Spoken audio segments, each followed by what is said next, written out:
What's up, everybody? Welcome back to QC Comics with, of course, another action figure unboxing video. And today we've got from Star Wars The Black Series, we've got the Paz Vizsla. And this is the carbonized version.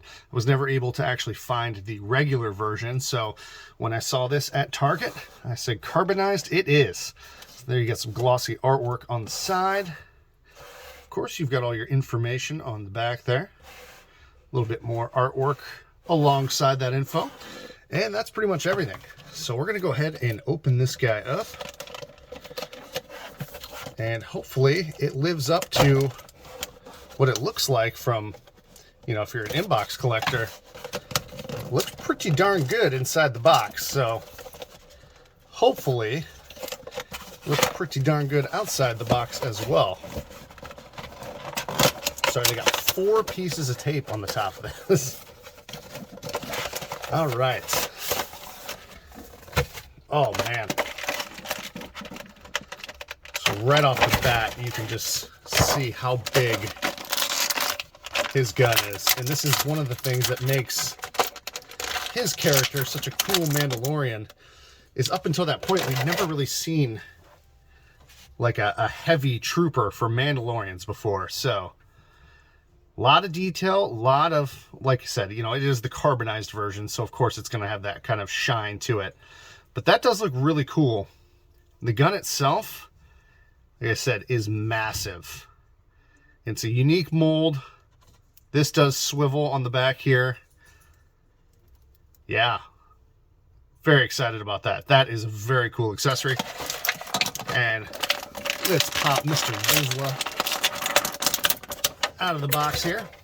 Of course, as seen in Mandalorian Season 1, and then making a return in the Book of Boba Fett.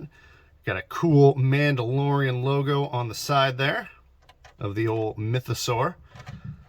The helmet's got some great battle damage mixed in on the paint application.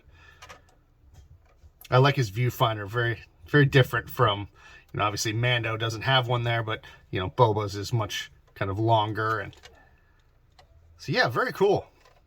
I like the look of him a lot. And I don't normally go for these carbonized versions. However, his is, it kind of blends well enough that, you know, on the shelf, you'll be able to tell that it's carbonized, but it doesn't stick out as much as, say, like the carbonized, you know, like Boba Fett, or even the Stormtroopers are, you know, they're like a bright silver as opposed to white. So I think not having the regular version, I think this will be a fine substitute. And obviously he is kind of a big, bulky character, so his range of motion is not going to be great, I would imagine. Knees bend back about there. Right off the get-go here. Oh, whoa, wow, that foot does move. Okay, so this one's a little stiff. That other one does move. Okay, so good. And he's got huge, wide feet, so I imagine he's going to stand very well. We got a little ab crunch in there. Yeah, not much. Helmet doesn't move up. Well, it moves up a little bit, but down much further. But overall, what I can say just from looking at the body, this is a very good version of a carbonized figure. If you don't normally do the carbonized figures, I think this one would be a good substitute, like I said. Otherwise, if you're, you know, if you already have the regular, maybe you don't want to go for it. But we're going to pose them up here, and we're going to give our final thoughts and grade.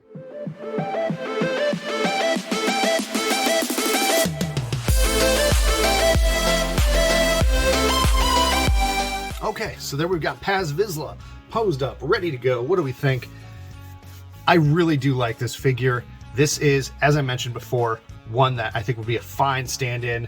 If you don't have the regular version, like I could not find for a decent price, this is a great version.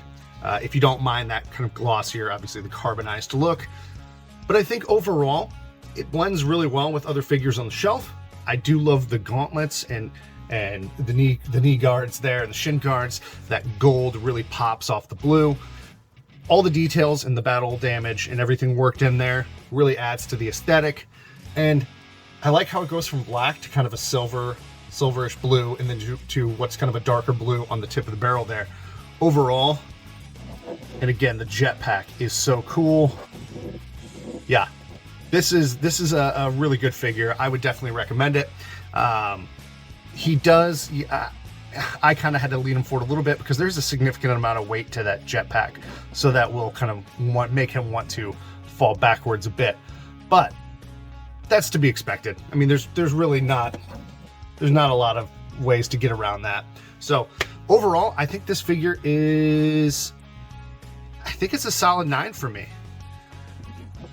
There's really no issues with the sculpt. The paint applications are all super clean. Not a ton of accessories as far as numbers go, but what you do get with the jetpack, which, you know, hopefully you'd expect to get, but it's such a huge gun and it's a unique mold.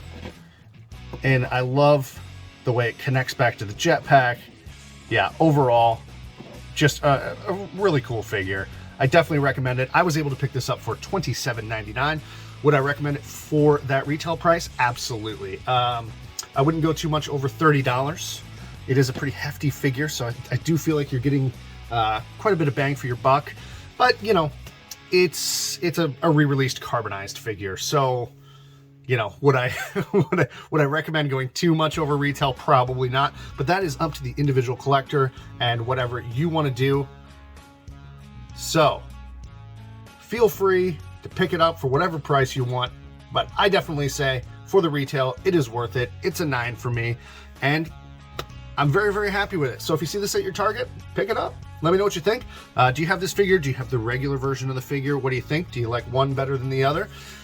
I imagine we're going to see this character pop up in The Mandalorian Season 3, or maybe even the Book of Boba Fett. Who knows? So I think we got a bright future here for our boy Vizsla. Anyway, thank you so much for watching. If you enjoyed the video, give me a like, share, subscribe, whatever you want to do. And thank you so much. I should have some more unboxings coming up later this week, so keep an eye out for those. Thank you very much. Take care.